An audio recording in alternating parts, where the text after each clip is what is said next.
Welcome to this third episode of the Manifesto. Hi there, James. How are you? Yeah, not too bad, Nick. Not too bad. Yourself? Oh, really well, thanks. Really well. Very excited to get on with tonight's topic. We've got a meaty one for tonight, but a very important one, and one that we touched on a little bit in our last episode when we were talking about the broader aspects of manhood and our challenges and the disempowerment in different areas that we feel. And that topic is mental health. You know, it is Mental Health Month. And it's a big one. It's a huge issue. Just briefly, some statistics are showing that 1 in 5 Australians will experience a mental health issue in any given year. 1 in 5, so that's pretty huge. You know, more than 20% of people are experiencing mental health right now. And that can be anything from anxiety disorder to depression to schizophrenia. And they're only the ones that have gone and sought help, because that's the only way that they can, the Bureau of Statistics can get statistics when people actually present with an issue and receive a diagnosis or go down onto their doctor's on the records to say that they're experiencing a mental health disorder. Yeah. So it is a huge issue for men particularly. Obviously, this is the manifesto, so we are talking about men. It's not that women don't experience mental health. Of course they do. In fact, statistically, it shows that women experience more mental health than men do. But one of the big facts around men and mental health is that men generally don't present. They won't go to the doctors. They won't go and seek help because of all the stigma and the shame attached to it. And that is one of the biggest problems I think we find. Yeah, absolutely, Nick. I just wanted to share tonight, like not only with you but also to people that are going to be listening in, that of how normal these mental health issues are as well. Things like depression or anxiety, and if I went to the doctors right at this present moment in time, I would be presenting with symptoms of anxiety. I feel a certain amount of unease at the moment, around being on this call. I think, and being in front of a camera and, recording. So I just think it's important that we share with people the normality almost of these mental health issues as well. And I think that's one of the things that we'll try and bust through, or help bust through, along with other organisations, is just trying to get rid of the stigma around it. Because, I mean, I don't know if this is the case, but in light of those statistics that you've just presented, Nick, how skewed are the men's stats compared to the women's? If we are to read into that men don't seek help as often as women. So yeah, absolutely. I think it's very, very common, and something that that really needs to be addressed. And I just think that at the moment, most of the approaches to deal with mental health, and I'm sure we'll get into this later, are only pretty partial, and we actually need a much broader lens and scope to start dealing with these disorders. Absolutely, yeah, a holistic and integrated approach, which we'll talk about a bit more and offer some suggestions. But I guess that word mental health, straight away we think of the people we see in the streets nattering to themselves that look unkept, and the ones that you cross the road to avoid. So straight away, that the attachment, the association with with that word mental health is stigmatized for all of us, in fact, because we've it has there's certain associations that come with the word. So I guess what's important for us to do and a big service that we can hope to achieve tonight is to just dispelling some of the myths, given a few of our experiences as professionals, but also personally as well, and looking at some of the options available, because and also defining. I think it's really important to define. I mean, depression obviously is one of the most common mental health disorders that gets talked about these days, because it's, thankfully, we have come a long way to actually, from where we were, say, even 15, 20 years ago. The word depression is become much more commonplace. It's thrown around all over the place. Which is, in one way, is a good thing, because it means we're actually talking about it. But in the other way, it means it's misused. The word's misused. Depression isn't just sadness. You know, we all have sadness. We all go up and down. Our emotional life is like a roller coaster. We have our ups and we have our downs. The way I like to describe depression is, it's like that, but without the ups. It's just a constant, you know, you might get little glimpses every now and then of a peak appearing over the horizon, but you just don't seem to get there. It's like the sadness, the darkness, the not wanting to get out of bed in the morning, the feeling lost. The image that I get is being in the middle of a stormy ocean, miles from land, without any oars or a rudder. You know, you're just bobbing around on the ocean. It's dark, it's scary, it's unpleasant, and it's lonely. It's really bloody lonely.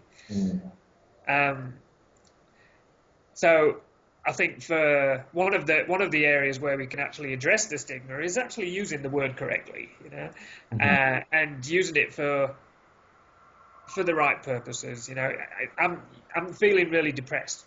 Are you feeling depressed, or are you just feeling sad? You're having a bad day. You're feeling crap. You're feeling low. Your energy's low. That's sadness, and that's perfectly okay. It's a perfectly normal experience of life. Yeah, absolutely. Yeah, and that's and there are different forms of depression as well. I mean, I guess there are, you know, there is mild depression, there's major depression, you know, there's psychotic depression. There are a number of different types of you know, depression, and I think, I mean, I don't know if you know, but does bipolar come underneath the umbrella of depression? It's a mood disorder. I mean, basically, what we're dealing with here, with all these terms, all the terminology, we've got the DSM, the Diagnostic Statistical Manual, which is the Bible. We're now up to DSM-5, and that's the Bible which the medical profession uses in order to, okay, this person presents with a certain list of symptoms as they're expressing them to me and as I'm observing. So therefore, they fit within this category. So therefore, I'll diagnose them with this disorder and medicate them accordingly. There's, you know, so it's for me, as I may have mentioned before, my background is transpersonal counselling. So we're very whilst the terms and the labels have their use, we don't attach to them so much. We don't box people within a label, within a disorder. Okay, we're more inclined, from a transpersonal perspective, more inclined to look at the person's experiences and help them gain meaning from their experiences, and then move through the experiences to something else, rather than covering the symptoms with a band-aid, which I think, and you know, I'm sure a lot of, I'm quite controversial in some of my views, and I'm okay. I'll wear that. So I might piss a few people off, and that's fine.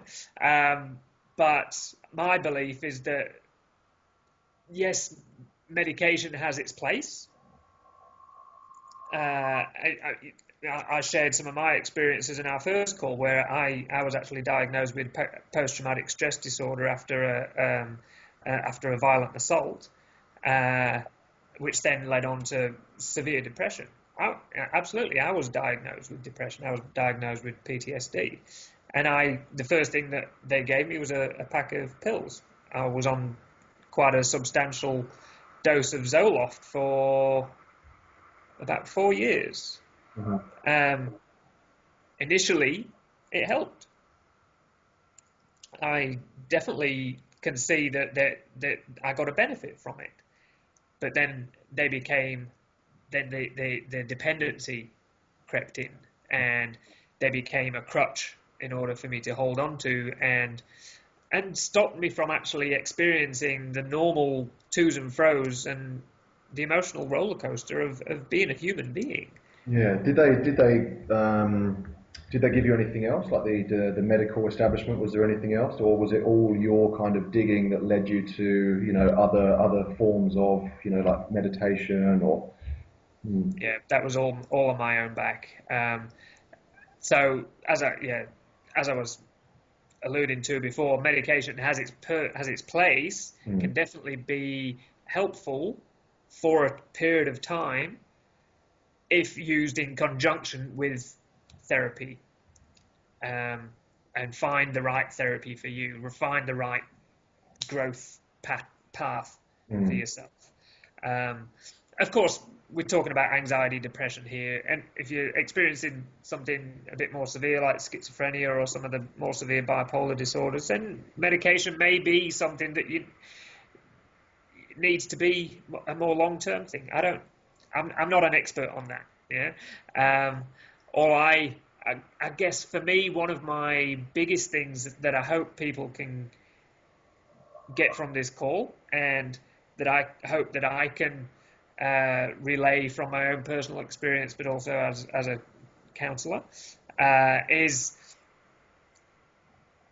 don't just do what the doctors tell you to do. Don't just take the box of pills and go, okay, the doctor says I need to take 100 milligrams of this pill every day, and that's going to make me all well. Educate yourself. Think about it. Go and learn a few different points of view on your condition, on your experiences. It's your life, it's your brain, it's your body that you're putting all those chemicals into. So you should be in charge of it. Yeah. Of course, we've got to listen to the medical establishment. We've got to take they've obviously done a lot of work to understand what they're doing. Science has come a long way, and it absolutely is really important for us. But it's your life, it's your body. So learn about it. Learn what works for you. If medication is working, then great, have your medication. But then go and do something else too. Engage in some therapy. Do some yoga, do some meditation, go do your exercise, things like that. So that would be, we got to the tips straight away, I suppose, and we'll come back to it a bit later, but the key is empowerment, because when you're feeling depressed or anxious, one of the biggest things that you do feel is powerless. Absolutely powerless, and that's a scary place to be. So we're very much inclined when we're in the midst of an episode of depression or anxiety, or whatever it is. When we're in the midst of that episode, we may not have the clarity of mind and foresight to say, okay, I'll go and read a book, I'll go and engage in a course, I'll go and do some online study. We want to cling to the person who's going to tell us it's all going to be okay. Yeah. And that's perfectly natural. So just make sure that person is the right person for you, and they're giving you some other options. Yeah. So yes, if they're diagnosing you and they're prescribing you some medication, that's great. Make sure they're giving you some other options as well. They're explaining what the medication is going to do for you. They're explaining what the side effects possibly could be.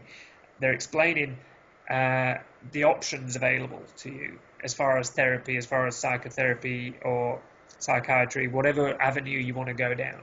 Yeah? Be empowered, take charge, and educate yourself.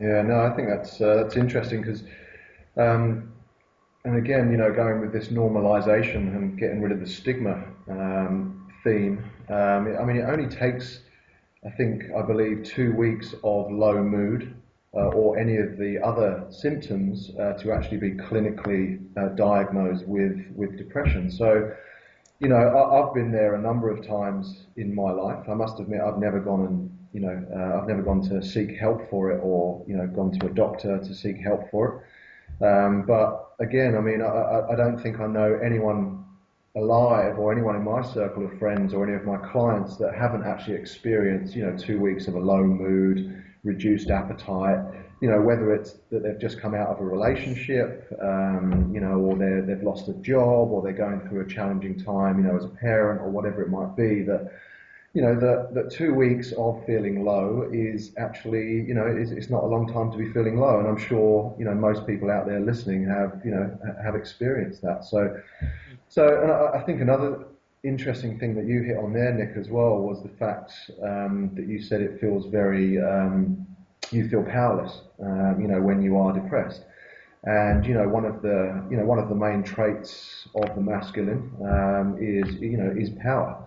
And so it can feel very, very emasculating as a guy to be experiencing, depression and not really knowing how to, get out of it. And I also think as well that as much as they say that, depression and suicide are, can be closely linked, they're not always linked. Some people that are depressed, never think about taking their own life.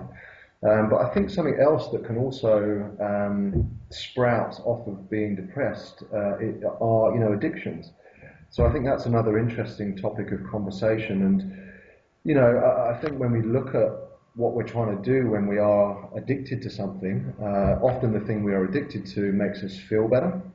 And obviously depression is linked with, feeling quite low and not feeling great.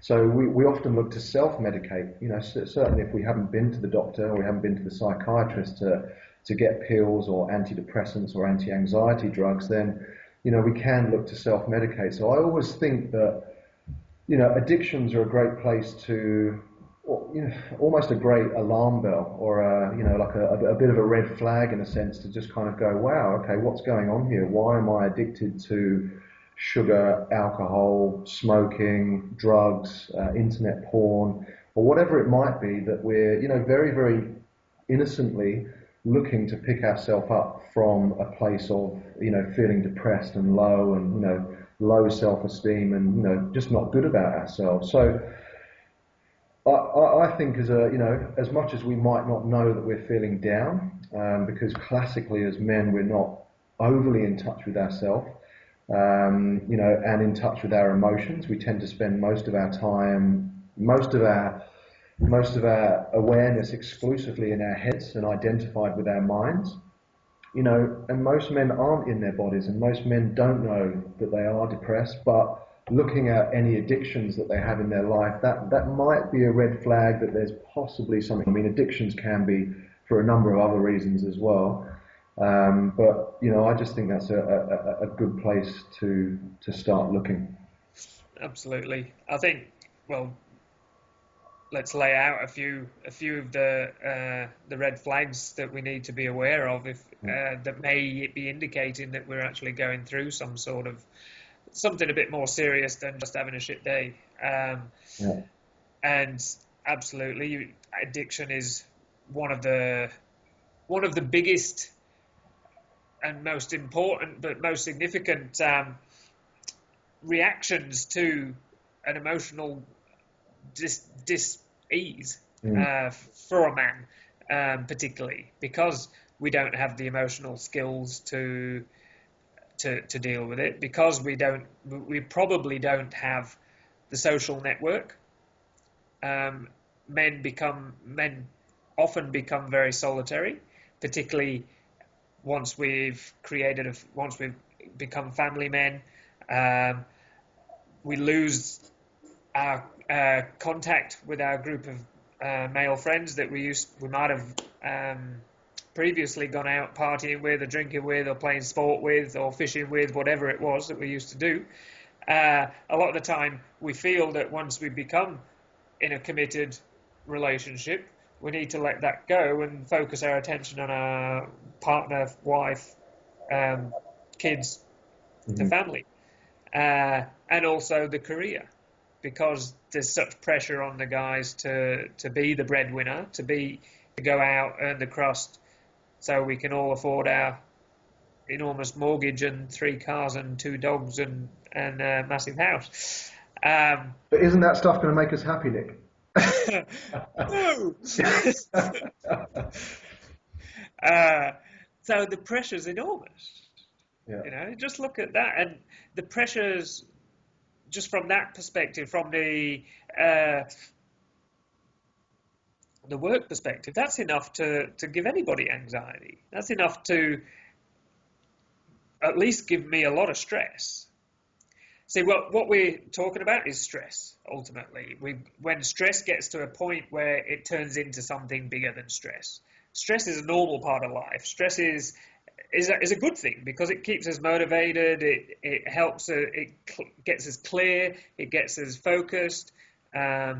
It's part of life, and we're never going to get away from stress. But when stress is just a constant high, and we never get that relief from it, then it generally, eventually, it'll turn into something more severe, something more significant, and smack us on our arse, either through a physical illness or a mental illness. So be aware of, okay, am I putting so much attention into my work or into the family that I'm not actually doing anything for myself?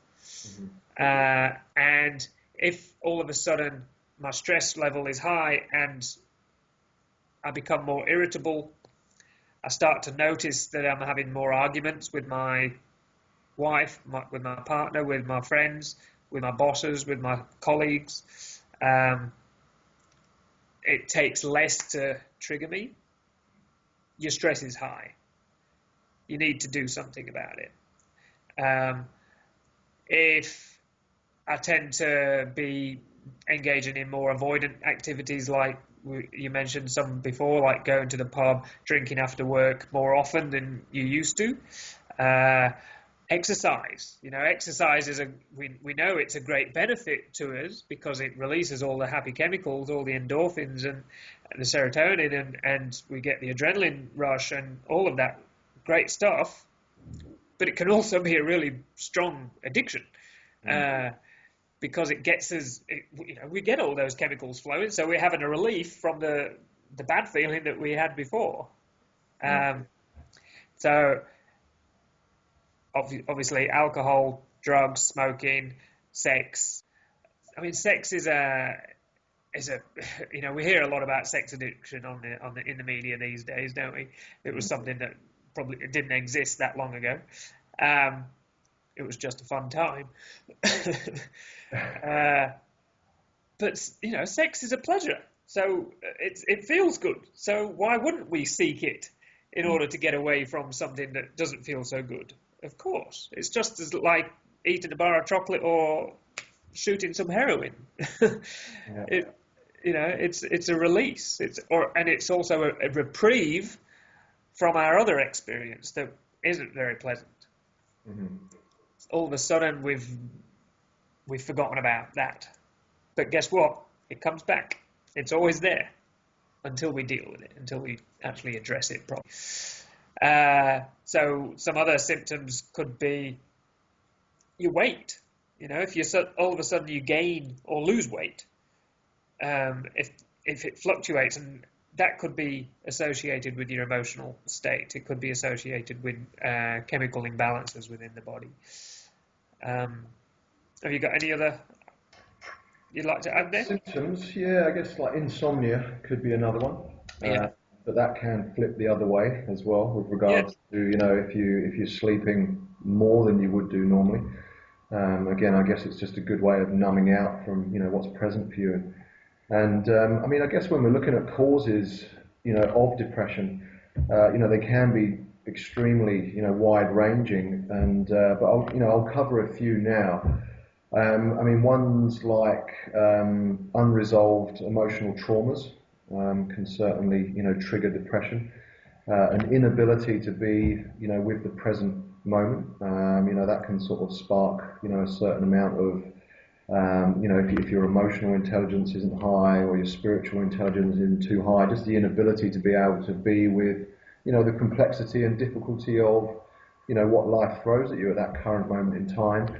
But it can also be a brain or a brain chemical, imbalance as well. And, I've seen with clients and, people that have been pretty close to me as well, just how you can turn someone around very, very quickly just by altering, their brain chemistry, and getting someone to eat properly and just sorting someone's digestion out, because let's not forget that the protein in someone's diet goes into making our neurotransmitters or, brain chemicals.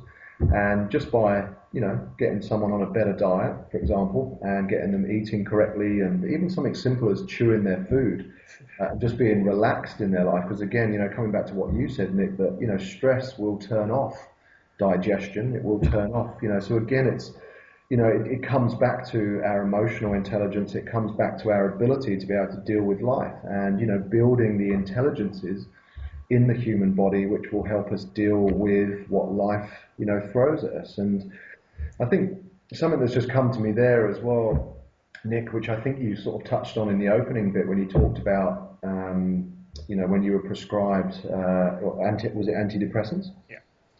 That for me, I think depression, a lot of it is centered around, it's almost a numbing, not a complete numbing of what's going on for you, like emotionally, like in your life. You're letting enough of it in to be able to kind of, pull you down, but it's not a full dropping into and allowing the emotions to come up and to be felt in the body as well. That would be another, I would say another cause of depression.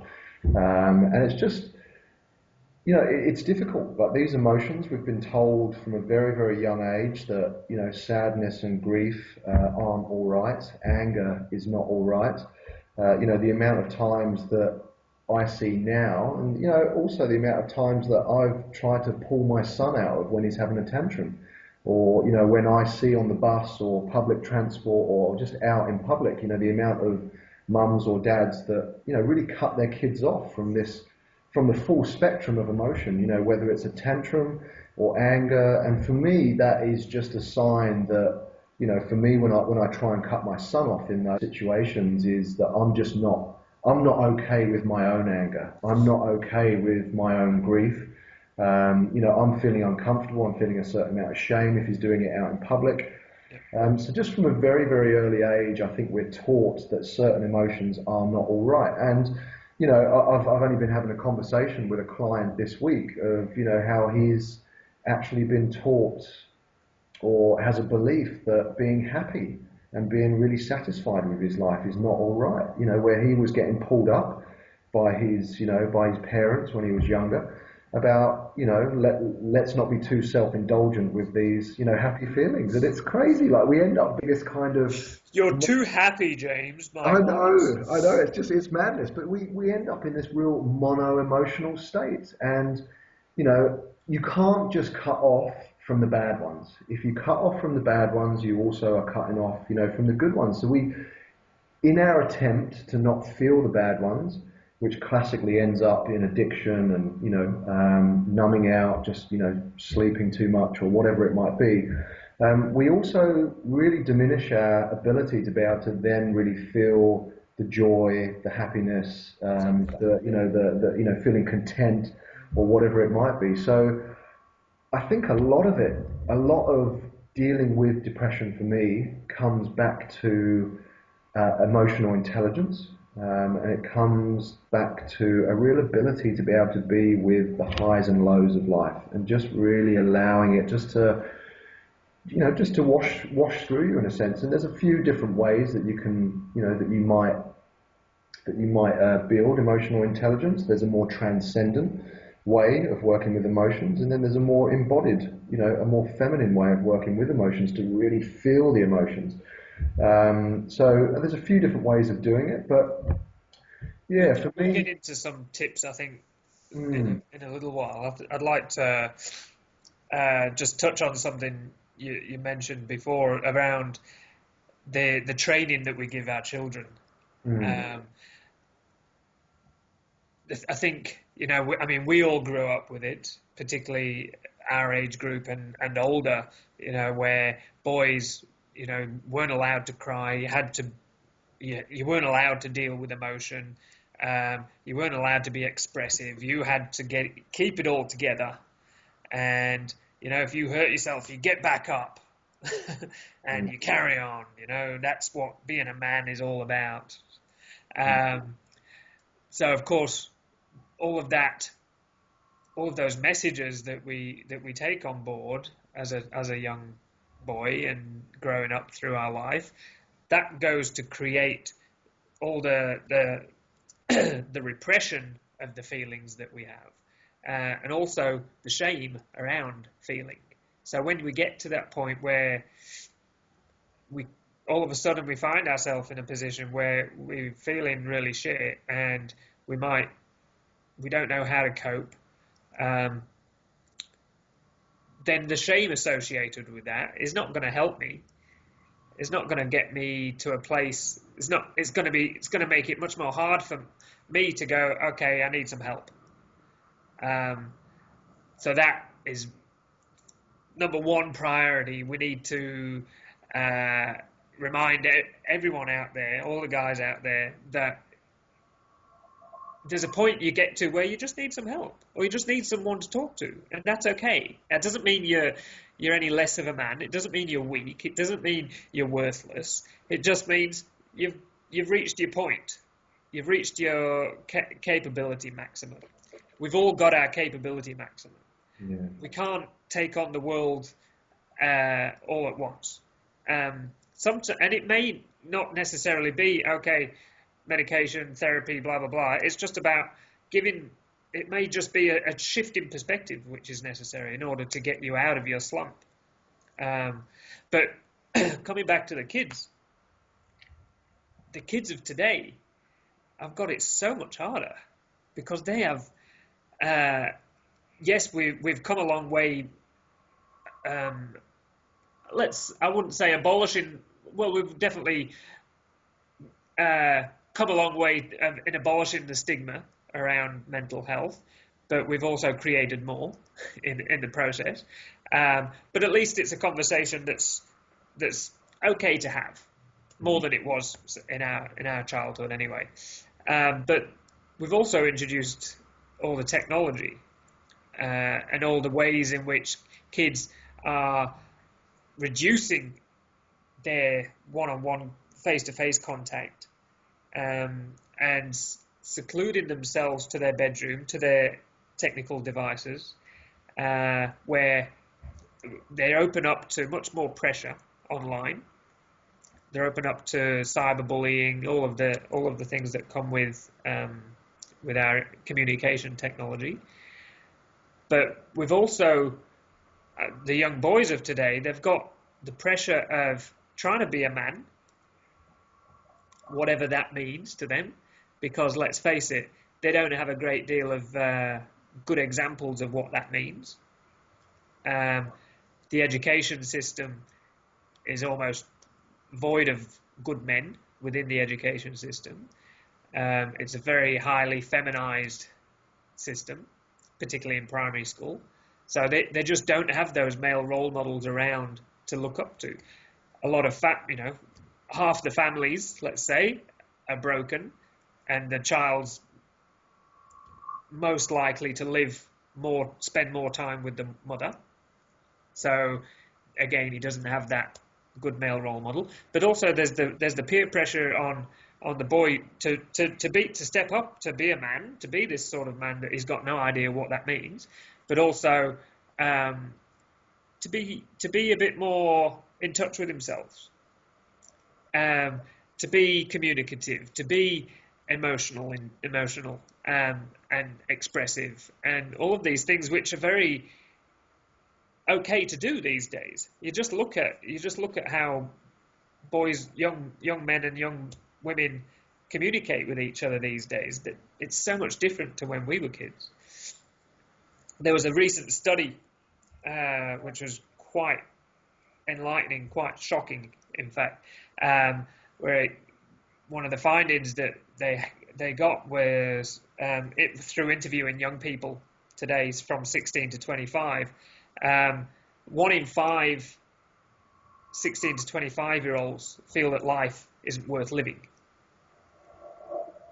1 in 5. That is a fairly huge statement to say life is not worth living. That's not, I'm a bit stressed, I'm a bit upset.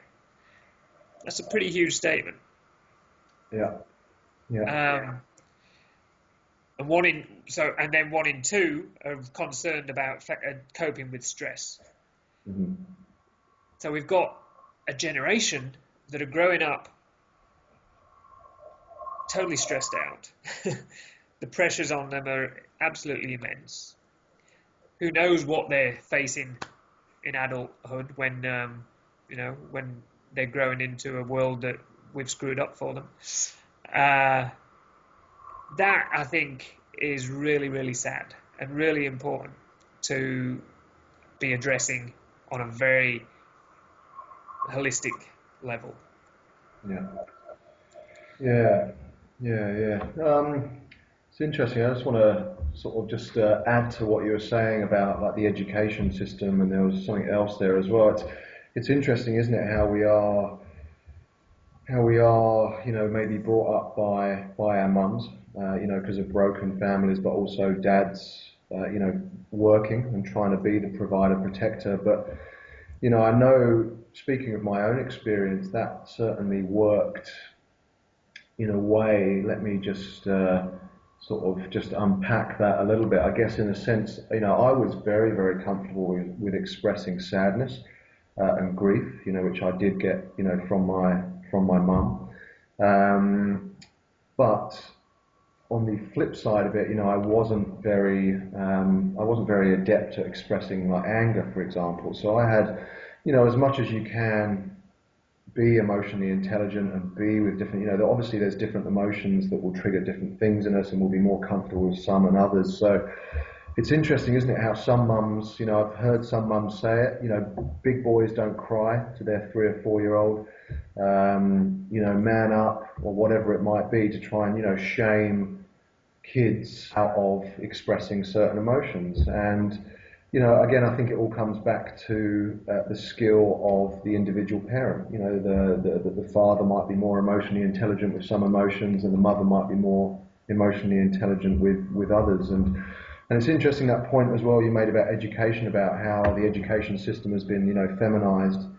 Yes, I would agree with regards to, there's lots of, I don't remember the statistic around, how many female teachers there are compared to male teachers. But I think the actual, what they're being taught, like the curriculum, is actually very masculine. Yeah. It's very logical, it's very rational, it's very head-based. Sure, they're doing drama, they're doing, sport, they're doing other things which does keep them more in touch with their body, but, they're certainly not teaching emotional intelligence, they're certainly not teaching, yoga, qigong, tai chi, those kinds of things that would make it much more integrated. And let's face it, the current education system is 150 years old. So, and, I think it's important as well to acknowledge that, it's quite easy to say that, we have fucked things up, and that, things are a bit, that we aren't doing well, and that, everything's going to shit. But, I also think underneath that as well, we need to look at the evolution, that is taking place and that has taken place ever since the Big Bang. You know, and if you actually look at you know, culturally, individually, scientifically, you know, we are evolving in all different areas of life, and sometimes it doesn't look like it. And I think if you plug into certain forms of the media, you know, or certain, you know, teachers or whatever it might be, that we can get this kind of skewed perspective, and it's not wrong, but it's partial in its you know, reporting of reality. And so I think it's important that we kind of take an integrated approach to looking at humanity and what's going on, and culturally and scientifically, and you know, to actually just kind of go, well, if you look at it, we are actually evolving, and you know, we're experiencing greater moral development than we ever have. You know, I mean, there's still some horrendous things that go on in the world, don't get me wrong, but if you look back 200-300 years, 500 years, 1,000 years, you know, what we were killing people for, you know, you were lucky to kind of, you know, reach, you know, 35 years old. So we're making great leaps and bounds. So I think it's really important to keep hold of that, because it's very, very easy for us to just, you know, take that kind of postmodern view of, you know, we're all going to hell, and it's going to happen one day or another. You know, the environment's going, and you know, it's not to say that we become naive and we become complacent, because I think, you know, a lot of these issues need to be addressed, but they need to be addressed by integrated people, and I think that's really kind of, I think, you know, we're coming back to our mission statement again, aren't we, Nick? Really, of integrating men, you know, so that they embody a mature masculine that's actually going to help, you know, help us get over a lot of these global issues that we are experiencing. And I think a big part of it, you know, a big part of all the skills that we need to embody as men, you know, will help us navigate what we're talking about tonight. You know, mental health, depression, anxiety, and all of those. So I just wanted to kind of bring that context, yeah, just to what we were talking about, because guess what? It can be quite depressing to plug into the you know, of what's going on around. It's very true. You know, if you look at the media, mainstream media, and you look, you know, and you don't broaden the lens of, you know, mainstream media, then it could be bloody depressing and, you know, very anxiety invoking. If we're looking at just those things, it's just like, oh, shit, you know. Yeah. You're absolutely right. But I think, just to add, there's, I think 90% of the population haven't got a clue of what actually is going on, because the media doesn't report some of the bigger stories. They only tell us what they want us to see. You know, there are some really important things to be aware of, but being aware of those in a way in which we can see, yes, we are making progress. Yes, there are some things we need to address. Yes, I'm also part of that problem, and not putting the blinkers on, pretending it's all not going on, it's all not existent, because that's going to get us in the shit as well. Absolutely.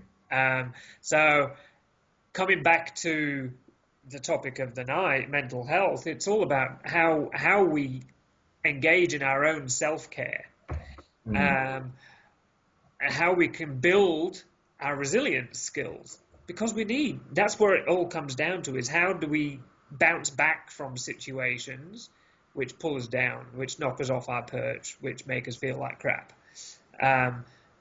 So it is a muscle that we need to build, the resilience muscle. You know, we need to go to the gym and build the resilience muscle in order to cope with our life, because it is getting more and more stressful. The life of modern day living, unless you're going to go and escape and live on the bush somewhere, which sometimes sounds quite tempting. Bloody right. It is bloody stressful. You know, we're constantly connected.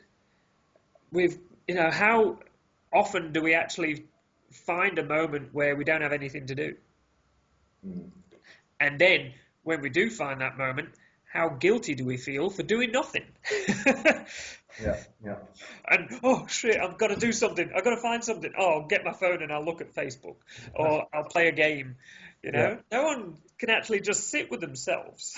yeah, yeah. But that comes back to what I was saying about the inability to be in the present moment as Yeah, well. It is that guilt for sure. That can be something that takes you out of just sitting still and doing nothing. But it can be that.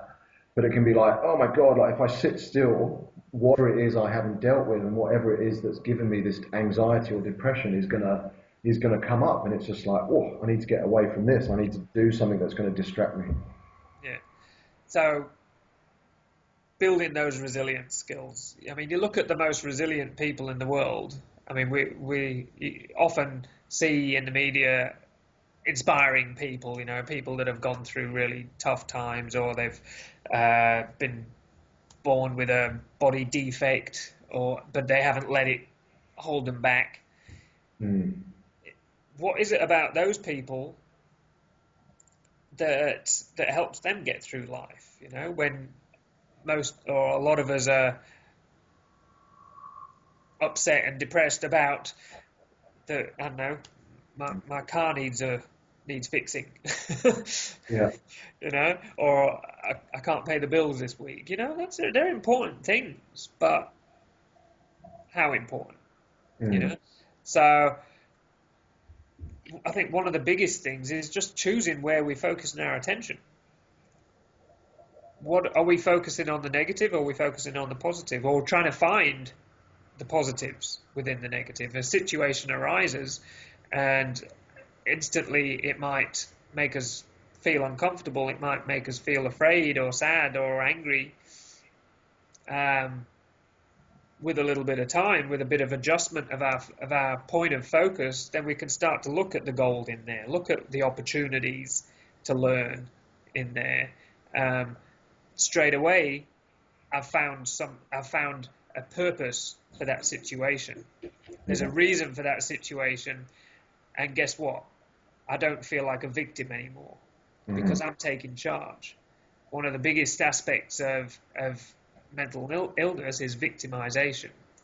I feel a victim to this thing that has happened to me, or this person that has behaved this way towards me, or you know, and unfortunately, I think one of the biggest ways in which the medical uh, profession falls down is perpetuating that victim mentality by saying, okay, you've got a chemical imbalance, here, have some pills, you're not going to get better.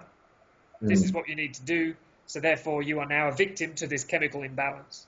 What about maybe the chemical imbalance was caused because of my environment, Yeah. because of the way I'm thinking, because of my behaviors, my belief systems? You know, let's address some of these deeper root causal factors in the situation in the first place, rather than just putting a band-aid on it and hoping it's going to go away. Yeah. Doesn't work. It just Yeah. doesn't work. We need to dig deeper a little bit, you know, and that's scary and it takes effort. But the only way to actually solve the issue is by taking those steps. Mm. You know, the band-aid approach of, you know, prescribing medication, as I said before, it has its place, but it's not the answer. Mm. We need to engage in deeper work to learn, to grow, to move through. And you know, one of my favorite terms is to change the breakdown into a breakthrough. So it's actually evolution. That's the evolution, you know. I'm Mm. not a victim anymore. I'm more than a survivor. I'm actually thriving. I'm learning from my situation, Yeah. uh, learning new skills on how to deal with those sorts of situations. So they're not going to happen, or the severity of them later on are going to be less, and I'm going to have the skills to cope with them. Mhm. Yeah, I think that's very important. It kind of just reiterates what we were talking about earlier about, feeling empowered or feeling powerless, doesn't it? And that whole victim mindset. Um, it's there's something called the empowerment dynamic, which I work with my clients, and you know, before we reach that, very often people have the mindset of, and it's like a triangle. You'll have, the victim in there, and you'll have the rescuer as well. So classically, a victim will always look to be rescued, and whether that rescuing comes from, medical drugs, a person that reinforces your powerlessness, or whatever it might be, or the numbing out, the addiction, So, yeah, I think that's a great point, Nick. Is to look for the gold in, and just that change of perspective. And I don't think, it looks like bypassing, what's going on. It's definitely a kind of a real, right, okay, it's a real feeling. It's kind of like, oh, wow, this has really upset me, or I'm really angry about this. And it's kind of, going into that. It's not bypassing that side of things, but then it's also just kind of turning the victim mindset into a creator mindset and go, right, I am the master of my own destiny, and let's, what can I do? What can I do about this? What can I do to change this situation? And there's so many different approaches that we can take to, to dealing with, mental health issues. We've touched on a few of them already. Certainly with my clients, I like to look at a very, very integrated approach to it. And is there anything you wanted to touch on, Nick, before we go into solutions? No, I was thinking, yeah, we should start to bring it to a close, but let's really address some of the things that we feel are beneficial ways that we can actually take charge. And but as you were speaking before, that feeling of, okay, I can take charge here. I'm the master of my destiny. That might not be a place that we can even believe is possible in the midst of the deepest, darkest moment. So I need to just reiterate that when we are there, when it is, there's shit's really hit the fan and we're feeling like crap and we're in the deep, dark forest and we can't see the light on the other side, it's going to be really hard to find those resources within yourself to pull yourself out of it. That's when we need help. That's when you need a guiding light, someone who can walk with you through the forest and get you through to the other side. Whether that's a friend, whether that's a family member, whether that's a professional, or a group of friends, or a men's group, a support group, whatever it is for you that works, Yeah, absolutely. And it's a tough one, isn't it? Because, the symptoms of depression are to pull away from those relationships as well. And it's to not want to go and do those things. And it's to not want to go and see the doctor. It's to not, want to go out and exercise. It's to not do a lot of these, fantastic, solutions for what's going on for you. So, yeah, listen, like for me, that's sometimes when, and I've seen this, in my clients, I've seen this with people close to me, is I think, sometimes it's almost whatever you can bring yourself to go and do. If you've got major depression going on, and you can barely get out of bed, it's literally whatever you can manage. And if that means going to the doctor and, getting some medication, then that's better than you committing suicide, 4 weeks down the line.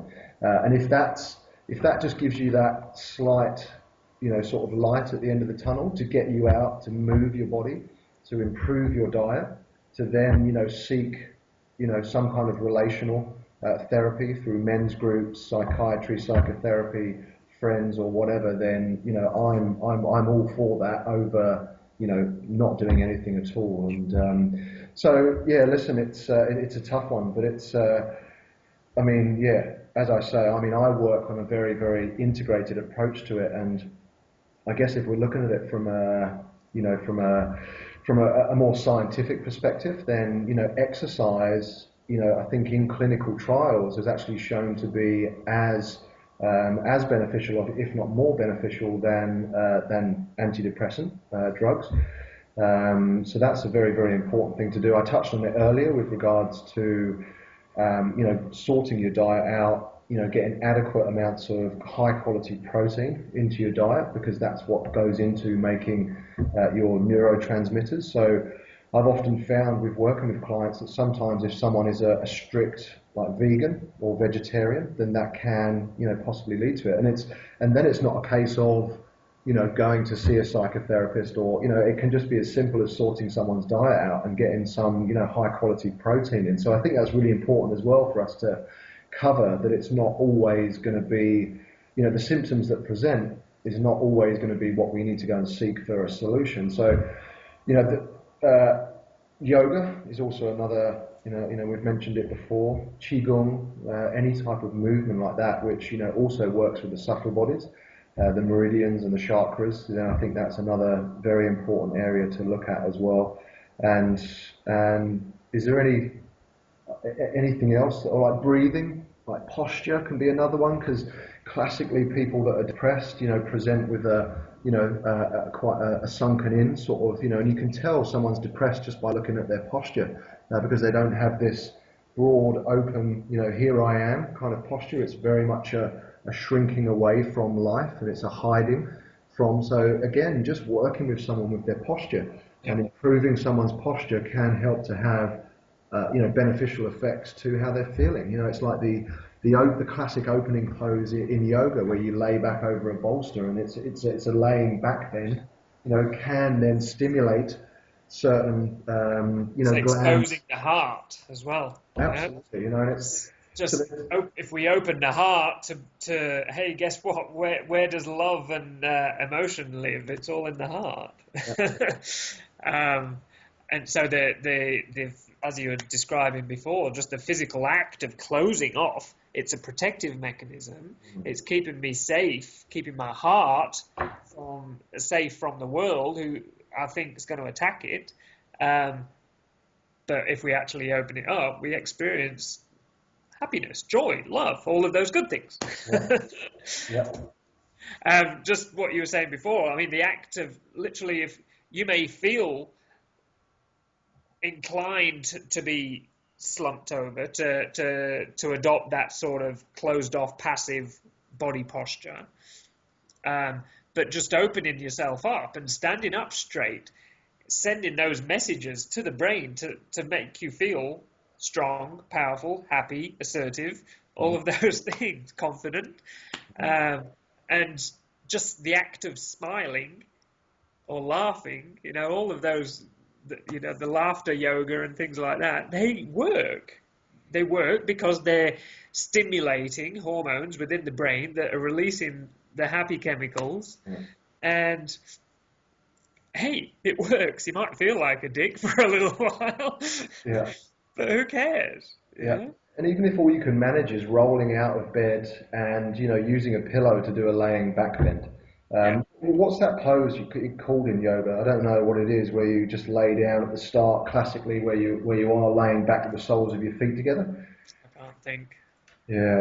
But anyway, you can find it online. Like any kind of standing, laying, or sitting back bend will be beneficial for you. So if that's all you can manage, if you can just roll out of bed, even if you just stay in bed and just find something that you can lay over, which presents, and you get a sense of sort of laying backwards and opening up your front area, then that may be all you need to then go and make that phone call, because the somatic stimulation, from the gross sort of physical body, i.e., you've stimulated glands and visceral, a visceral sort of reaction as well, that then switches on certain hormones, certain neurotransmitters, which then may give you enough feel-good factor to then get out of bed, make a call to a friend, and then start to look for other solutions to what's going on for you. Yeah, really good point. I think moving on from that is having good friends, having good people around you. One of the, as I was saying before, one of the gross failings of men is the segregation that they willfully take around their support network, unless we're involved in a sporting team or a social group or whatever it is. Often we don't have real good friends that we can actually talk to. Or we might have one or two that we might have a certain level of depth of a conversation, but no one that we can actually go to and say, look, mate, I'm feeling really crap. Would you mind if we just have a chat? Can you just listen to me for a little while? Having someone there who can listen, and by listen, I mean listen. That means not giving advice. That means not saying, oh, you'll be all right, mate. She'll be right. Yeah. Oh, God. That's about, just sitting with them, being really present with someone and hearing what they've got to say, not only what they're saying, but what they're looking like, what's not being said, that sort of friend who we can do that with. And they're a rare diamond that we need to keep hold of and nurture. But if you don't have that, then there are services available, Lifeline, Men's Line, in Australia, obviously for the international listeners, viewers, you'll have to find your own close to you. But Men's Line in Australia is 1300 789 978, and that's a male-specific helpline. You can call someone up. You can actually go onto their website and chat to someone over the internet. And it's guys that are there just to listen to you. They're trained counsellors. Or you've got Lifeline 131 114. Same thing, there are free services available, and that could be what is in between life and death.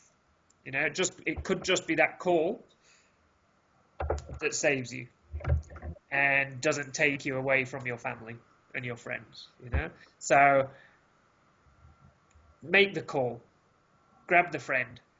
Don't be ashamed. Don't be afraid to, if you've got a family member or a friend, to say, look, do you mind if we just have a chat? I'm feeling a bit crap about something. Yeah, no, I think that's a really good point, actually. And just to add to that, another great organisation is Beyond Blue for both men and women. They do have a specific men's area, which is called Men Therapy. Or Man Therapy, I think, and the number for Beyond Blue is 1300 224636.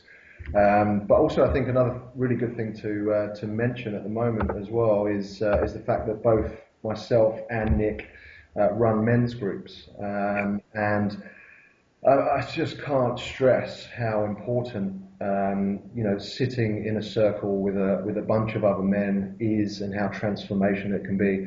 I've seen it a number of times where men come in, presenting with depressed symptoms, and they leave a different person. Just by having someone listen to them, or a group of men listen to them.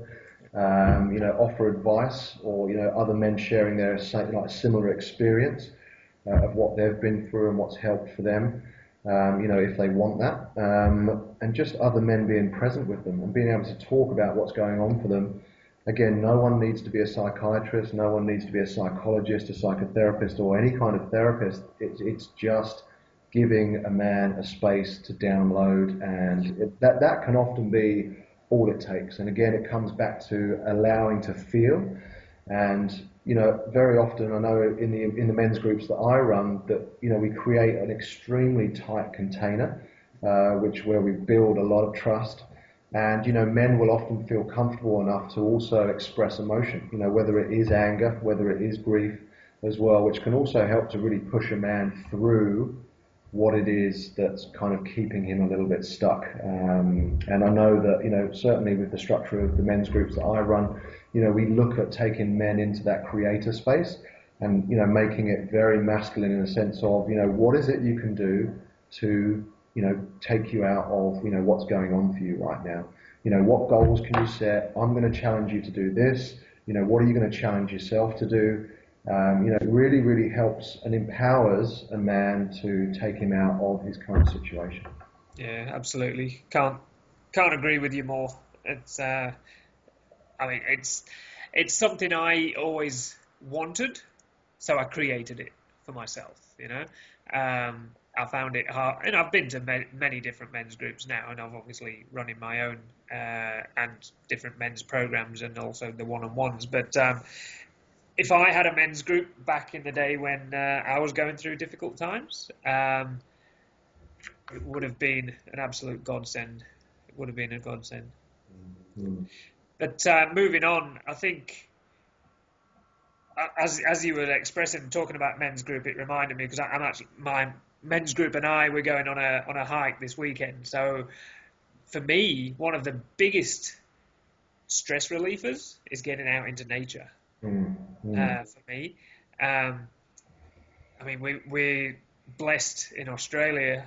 I mean, the world anyway, but it's a beautiful place to get out amongst, But if you work in the city, you work in the concrete jungle, where you're constantly bombarded by noise and grime and traffic and the bleeping of telephones and and computers and all the stuff that comes with day-to-day living. To get a rest from that, to get out into the world and actually breathe real fresh air the way it's meant to be, and hear the sound of nature, it's like somehow it just takes all of that stress away and it gets absorbed into the earth. It's my that's my drug. Whether it's the beach, whether it's the bushwalk, whether it's just having a little walk in the park, go and hug a tree. Why not? Yeah, and I think getting barefooted is another important thing to add to that. That barefooted, that real skin to earth contact really helps to it. And there's a lot of science to back that up. It sounds a little bit new agey and a bit hippie-like, but it's there's a lot of scientific evidence now to say that it's very, very beneficial for our health.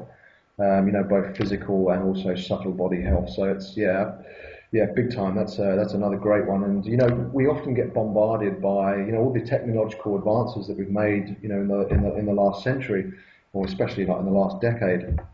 That can also, as much as it's been fantastic to keep us connected to people, the world over, it can also create there's another form of stress, electromagnetic stress. So as you say, Nick, just even if you just get away from your computer for like a 10 or 15 minute break, once, twice, 3 times a day, maybe go barefoot walking in the park. In Sydney, we're lucky enough to have parks, right on the doorstep of the central business district. So it's we are blessed, and it's and we can get out to beaches at the weekend and go walking, go hiking, and so I think that's a very, very important area. It's free. It's free and it's good for us. It's good for us. No side effects. Apart from a smile. And maybe your boss getting a bit cranky that you're going out, but that's a whole nother thing that we need. If your boss is getting cranky at that, then maybe you need a new boss. Or a new job. Yes. Anyway, this has gone on. Woo! We're oh my gosh, hour and 8 minutes already. But it's a very worthwhile conversation and a really important one. And hopefully we've helped, lessen some of the stigma, dispel some of the myths, and reach out to a few people, hopefully, that are going to hear what we've had to say tonight, and that drops a little seed in their mind and helps them think about something a little differently next time, and do something to help themselves.